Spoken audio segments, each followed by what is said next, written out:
আমরা তো নির্বাচন বর্জন করেছি শুরুতেই। নির্বাচনের দিনে 3:30টার দিকে আমরা ওই সময় তাৎক্ষণিক যে প্রতিক্রিয়া, এই প্রতিক্রিয়ার মাধ্যমে আমরা নির্বাচন বর্জন করেছি।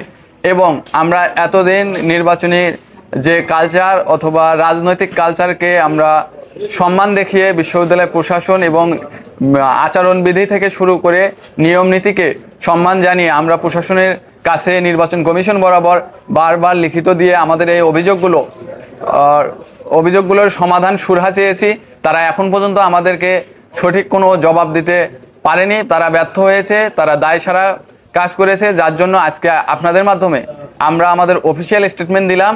এবং সেটা বলাই হয়ে থাকে যে আমরা যেহেতু প্রথম দিন বর্জন করেছি, তার মানে এই নির্বাচনকে অবশ্যই আমরা প্রত্যাখ্যান করেছি। এবং আমরা এখনও দাবি জানাই যে প্রশাসন পুনর্নির্বাচন দেবে এবং শিক্ষার্থীদের আশা আকাঙ্ক্ষার যেখানে প্রতিফলন হয় তেমন একটি নির্বাচন আয়োজন করবে।